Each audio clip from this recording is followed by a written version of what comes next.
இதுதான் தமிழ்நாட்டினுடைய சட்டம் ஒழுங்கு சந்தி சிரித்து கொண்டிருப்பது என்பது நாம் அனைவரும் பார்த்து கொண்டிருக்கிறோம். தமிழ்நாட்டில் சட்டம் ஒழுங்கு என்பதே மிகப்பெரிய கேள்விக்குறியாக இருக்கிறது. சட்டம் ஒழுங்குன்னா என்னென்று கேட்கக்கூடிய சூழ்நிலை தான் இன்றைக்கு தமிழகத்தில் ஆட்சியாளர்கள், திமுகவினுடைய ஆட்சியாளர்கள் இருந்து கொண்டிருக்கிறார்கள். சட்டம் ஒழுங்கை பற்றி அவர்களுக்கு எந்தவித கவலையும் கிடையாது. யார் எக்காடுக்கு போனாலும் இந்த நியூஸஸ் பொறுத்தளவுக்கு ஒரு ஆத்தன்டிகேஷன் வேணும். இதில் ஒரு சோசியல் சமுதாய அக்கறை வேண்டும், சமுதாய உணர்வு வேண்டும். ஒரு தகவலை நாம் சொல்லும் பொழுது அந்த தகவலினுடைய உண்மைத்தன்மை என்ன, அந்த தகவல் எந்த அளவுக்கு நாட்டிற்கு நல்லது, அந்த எந்த அளவுக்கு பொதுமக்களுக்கு நல்லது என்பதை அனைவரும் இன்றைக்கு உறுதி செய்யப்பட வேண்டும். அதை ஏற்கனவே சொன்னேன். இன்றைக்கு மொபைல் ஃபோன் வச்சிருக்கிறவங்கெல்லாம் ரிப்போர்ட்டர்களாக இருக்கிறார்கள். யார் வேணாலும் ஒரு யூடியூப் சேனல் வரலாம், எதை வேணாலும் பேசலாம் என்ற ஒரு சூழ்நிலை இருந்து கொண்டிருக்கிறது. அதையெல்லாம் நடைமுறைப்படுத்தும் விதமாக ஒரு புதிய பிராட்காஸ்டிங் பாலிசி பில்லானது வர இருக்கிறது. அதில் பல இதுக்கு நாம் அந்த ஏற்கனவே அது பப்ளிக்கில் தான் இருக்குது. அதுக்கு நீங்கள்லாம் கருத்துக்கள் பொதுமக்களுடைய கருத்துக்களை கேட்டு தான் அந்த பில் கொடுத்துருக்குறோம். அந்த மக்களினுடைய கருத்துக்கள் அடிப்படையில் அந்த பில்லை சட்டத்தில் கொண்டு வரோம். நாம் மறுபடியும் நான் வலியுறுத்தது தன்மை, நியூஸினுடைய தன்மை. ஒரு பொது விஷயங்களுக்கு, பொதுமக்களுக்கு ஒரு ஆக்கப்பூர்வமான செய்திகளை எடுத்து செல்லுகின்ற ஒரு செய்தி நிறுவனங்களாக அது இருக்க வேண்டும். அது யூடியூப் சேனலாகட்டும், அல்லது இன்றைக்கு இருக்கிற டிஜிட்டல் மீடியாவில் இருக்கிற நம்மளுடைய டிவி சேனலுடைய டிஜிட்டல் மீடியாக்களாக இருக்கட்டும், அவர்களெல்லாம் பொறுப்புணர்ந்து செயல்பட வேண்டும் என்பதுதான் என்னுடைய கோரிக்கையாக இருக்கிறது. அப்படி இல்லாத பட்சத்தில் அவர்கள் மேலே இன்றைக்கி சம்மந்தப்பட்டவர்கள் போலீஸில் ஏன்னா இது காவல்துறையை பொறுத்தளவுக்கு சட்டம் ஒழுங்கு என்பது நம்மளுடைய அந்த ஸ்டேட்டினுடைய அதிகாரத்துக்கு கீழே வருகிறது. ஆத்மா ரக்ஷா அறக்கட்டளை அவர்களுடைய இந்த அறக்கட்டளை ஒரு சேவை மனப்பான்மையோடு ஏழை எளிய மக்களுக்கு பிரதமர் அவர்களுடைய மலிவு விலை மருத்துவம் கிடைக்க வேண்டும், பிரதமர் அவர்களுடைய மலிவு விலை மருந்துகள் அனைத்து தரப்பு மக்களுக்கும் சென்று சேர வேண்டும் என்ற நோக்கில் பிரதமரினுடைய அதாவது ஜனௌஷதி என்று சொல்லக்கூடிய மலிவு விலை மருந்தகத்தை இன்றைக்கு திறந்து வைத்திருக்கிறோம். இதில் மார்க்கெட்டில் கிடைக்கிறத விட 5 மடங்கு விலை கம்மியாக கிடைக்கும். பிபிக்கு வெளியில் ஒரு ஸ்டிப்னுடைய மாத்திரை 300 ரூபான்னா இங்கே 30 ரூபா தான். அதே மாதிரி பேராசிட்டமால் வெளியில் 50 ரூபாய்க்கு வாங்குறது இங்கே 15 ரூபாய்.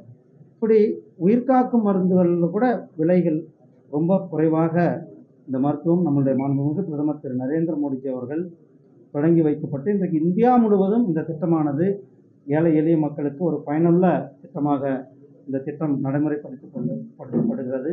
அதை இன்றைக்கு கோவையில் ஒரு மையமாக நம்மளுடைய முரளி உள்ளிட்ட சகோதரர்கள்லாம் ஆத்மா ரக்ஷா அறக்கட்டளை கிட்டத்தட்ட 8 பேர் இணைந்து இந்த மருந்து மலிவு விலை மருந்தகத்தை நடத்தி கொண்டிருக்கிறார்கள். அவர்களுடைய அடுத்ததாக இங்கே அதே போல் இலவசமாக குறைந்த கட்டணத்தில் ஏழை மக்களுக்கு மருத்துவ வசதியும் ஃபிசியோதெரப்பி வசதியும் தொடங்கி வைத்திருக்க அவர்களுக்கு என்னுடைய வாழ்த்துக்களை தெரிவித்துக் கொண்டு இன்றைக்கு விநாயகர் ஊர்வலம் இந்தியா தமிழகம் முழுவதும் மிக விமர்சையாக கொண்டாடப்பட்டு இன்றைக்கு ஊர்வலங்கள்லாம் நடந்து கொண்டிருக்கிறது. மேட்டுப்பாளையத்தில் நடக்கின்ற இன்றைய ஊர்வலத்தில் கலந்து கொள்ள இருக்கு. நாளானைக்கு இங்கே நம்மளுடைய கோயம்புத்தூரில் நடக்கிற நிகழ்ச்சியில் கலந்து கொள்ள இருக்கிறேன். இது நம்மளுடைய விநாயகர் சதுர்த்தி. நம்மளுடைய பாலகங்காதர திலகர் அவர்கள் வெள்ளைக்காரர் சுதந்திரத்திற்காக பாடுபட்ட பொழுது ஒரு ஒற்றுமைக்காக, இந்துக்களினுடைய ஒற்றுமைக்காக இந்த விநாயகர் ஊர்வலத்தை தொடங்கி அன்று முதல் இன்றைய வரலும் தொடர்ந்து நம்மளுடைய தமிழகத்தில் மறைந்த திரு ராமகோபாலன்ஜி அவர்கள் இந்த விநாயகர் ஊர்வலங்களை தமிழகத்தில் முன்னெடுத்து அவர் ஆரம்பித்த பணி இன்றைக்கு தொடர்ந்து கிட்டத்தட்ட ஒரு 40-50 ஆண்டுகளாக விநாயகர் ஊர்வலங்கள் தமிழகம் முழுவதும் இன்றைக்கி எல்லா பகுதியிலும் பொதுமக்கள் அவர்கள் தானாக விநாயகர் விநாயகர் சிலைகளை வைத்து ஊர்வலங்களை நடத்தி இன்றைக்கு அந்த ஒரு மிகப்பெரிய ஒரு வரவேற்பை விநாயகர் ஊர்வலங்கள் பெற்றது. ஒருங்கிணைந்த கல்வி திட்டத்தின் கீழே தமிழகத்திற்கு வர வேண்டிய 523 கோடி ரூபாய் ஒதுக்கினர். தேசிய கல்விக் கொள்கையை திணிக்கிறாங்கிற ஒரு குற்றச்சாட்டு பாருங்க, ரொம்ப தெளிவாக மத்திய அமைச்சர் கல்வித்துறை அமைச்சர் திரு தர்மேந்திர பிரதான்ஜி அவர்கள் முதலமைச்சருக்கு கடிதம் அனுப்பியிருக்கிறார்கள். அந்த கடிதத்தில் பிஎம் ஸ்ரீக்கு நீங்கள் ஒப்புதல், அவங்க தான் ஒத்துக்கிட்டாங்க. பிஎம் ஸ்ரீ பள்ளிகளை நாங்கள் தமிழகத்தில் எடுத்துக்கிறோன்ட்டு ஒப்புதல் கொடுத்த பிறகு அதை நடைமுறைப்படுத்துங்க அப்படின்னு சொல்லி கடிதம் எழுதியிருக்கிறார். அந்த கடிதத்திற்கு அவர்கள் இன்னைக்கு வரலும் எந்த பதிலும் சொல்லலை. அதே போல் திரு பிரதான்ஜி அவர்கள் எந்த ஒரு மொழியையும் யார் மேலேயும் திணிக்கிறதில்லை. அதாவது தாய்மொழி கல்வியை ஊக்குவிப்பது தான் நம்முடைய இந்த புதிய தேசிய கல்விக் கொள்கை. இந்த புதிய தேசிய கல்விக் கொள்கை அனைத்து தரப்பு மக்களிடத்தையும் கருத்துக்கள் கேட்கப்பட்டு இந்த புதிய தேசிய கல்விக் கொள்கை கொண்டு வரப்பட்டது. இந்த புதிய தேசிய கல்விக் கொள்கை இன்றைய காலகட்டத்திற்கு சர்வதேச அரங்கில் நாம் போட்டி போடுவதற்கு இந்த புதிய கல்விக் கொள்கை முன்னிற்கிறது. அதே போல் ஆரம்ப கல்வியில் தாய்மொழி கல்வியை வலியுறுத்துவது தான் நம்மளுடைய இந்த புதிய கல்விக் கொள்கை. இந்த புதிய கல்விக் கொள்கையில் டெக்னிக்கல் எஜுகேஷன் அதையும் நாம் இந்த புதிய இதையெல்லாம் நடைமுறைப்படுத்த வேண்டும் என்பது தான் நம்மளுடைய மத்திய அரசாங்கத்தினுடைய எண்ணமாக இருக்கிறது. அவர்கள் அதை செய்வார்கள் என்றது இன்றைக்கு கூட திரு தர்மேந்திர பிரதான்ஜி அவர்கள் ஒரு ட்வீட் போட்டிருக்கிறார். நீங்கள் அது பிஎம் ஸ்ரீக்கு கொடுத்த உத்தரவை, அதாவது அந்த உத்தரவாதத்தை நடைமுறைப்படுத்துங்கள் என்று.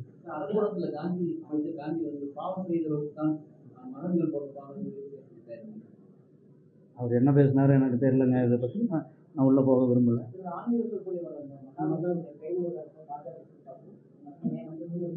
இல்லைங்க, அதுக்கு எங்களுடைய கமிட்டியினுடைய தலைவர் திரு ஹெச் ராஜா இருக்கார், அவர் பதில் சொல்லுவாங்க.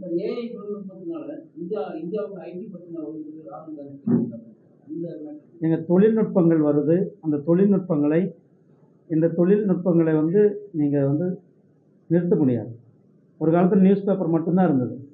நியூஸ் பேப்பர் முடிஞ்சு இன்றைக்கு டிவிகள் வந்துருக்கு. டிவிகளையும் தாண்டி இன்றைக்கி ஒவ்வொருத்தரும் கையிலையும் செல்ஃபோன் இருக்குது. ஒவ்வொருத்தரும் இன்றைக்கி ரிப்போர்ட்டராக இருக்கிறாங்க. அதுக்கு அடுத்து இந்த கணினி உலகம், அதனுடைய ஒரு அடுத்த கட்டமானது தான் ஏஐ என்று சொல்லக்கூடிய ஆர்டிஃபிஷியல் இன்டெலிஜென்ஸ். ஸோ அந்த ஆர்டிஃபிஷியல் இன்டெலிஜென்ஸ் பல நல்ல விஷயங்களுக்கு இருக்கிறது. ஸோ அந்த நல்ல விஷயங்களை, நல்ல தொழில்நுட்பத்தை நல்ல விதமாக பயன்படுத்துவோம். இதுதாங்க அதுலேயே இந்திய ஐடி துறையிலேயே நல்ல விஷயங்களாக ஆக்கப்பூர்வமான விஷயங்கள் இருக்கிறது. அந்த ஆக்கப்பூர்வமான விஷயங்களுக்கு பல தேவைகள் இருக்கும் பொழுது தேவைகள் அதிகரிக்கிறதா விஷயம். ஸோ தொழில்நுட்பங்கள், தொழில் வளர்ச்சி, இதெல்லாம் யாராலையும் தடுத்து நிறுத்த முடியாது. கண்டுபிடிப்புகள் இருக்கிறது. ஒரு மக்களினுடைய விஞ்ஞானம் அதிகமாகி கொண்டிருக்கிறது. அதனால் கண்டுபிடிப்புகள் வந்து கொண்டு தான் இருக்கும். அதை முறையாக எப்படி பயன்படுத்த வேண்டும், நாட்டினுடைய வளர்ச்சிக்கு எப்படி பயன்படுத்தப்பட வேண்டும் என்பதுதான்.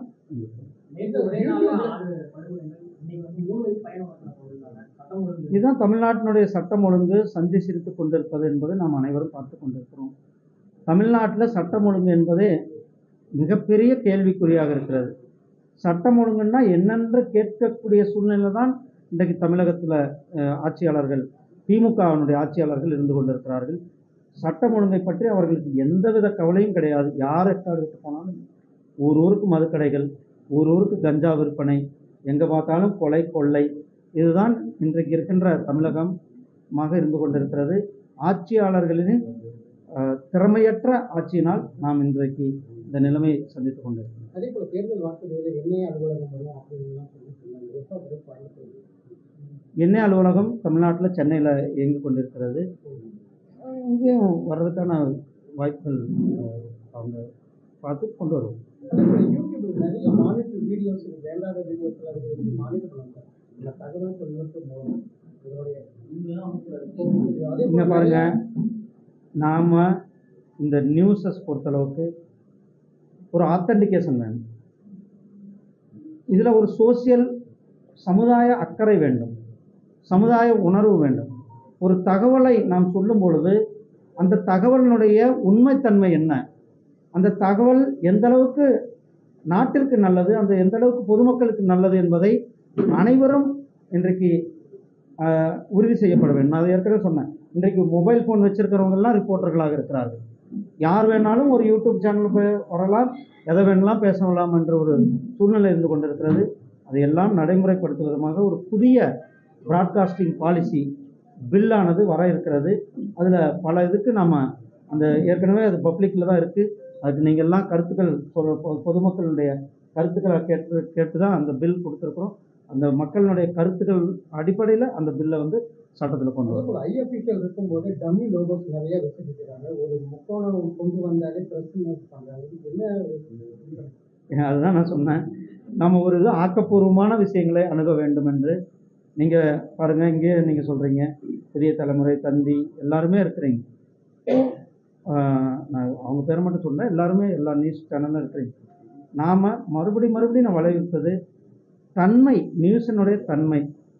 ஒரு பொது விஷயங்களுக்கு, பொதுமக்களுக்கு ஒரு ஆக்கப்பூர்வமான செய்திகளை எடுத்து செல்லுகின்ற ஒரு செய்தி நிறுவனங்களாக அது இருக்க வேண்டும். அது யூடியூப் சேனலாகட்டும், அல்லது இன்றைக்கு இருக்கிற டிஜிட்டல் மீடியாவில் இருக்கிற நம்மளுடைய டிவி சேனலுடைய டிஜிட்டல் மீடியாக்களாக இருக்கட்டும், அவர்களெல்லாம் பொறுப்புணர்ந்து செயல்பட வேண்டும் என்பது தான் என்னுடைய கோரிக்கையாக இருக்கிறது.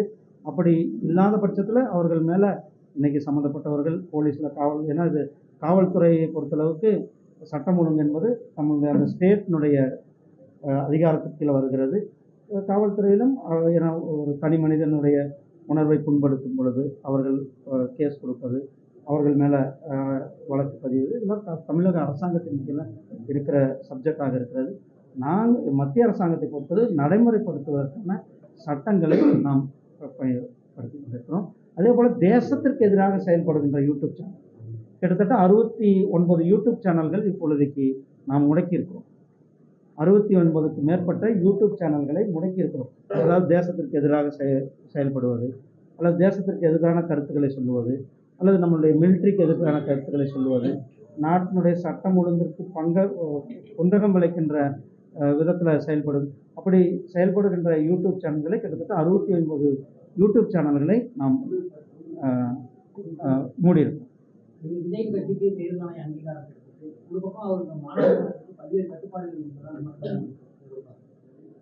அதாவது ஒரு மாநாடு, நான் ஒரு விஜய் அவர்கள் கட்சி ஆரம்பிச்சிருக்கிறார், வரவேற்கத்தக்கது. அவருக்கு என்னுடைய வாழ்த்துக்களை சொல்லிக் கொள்கிறேன்.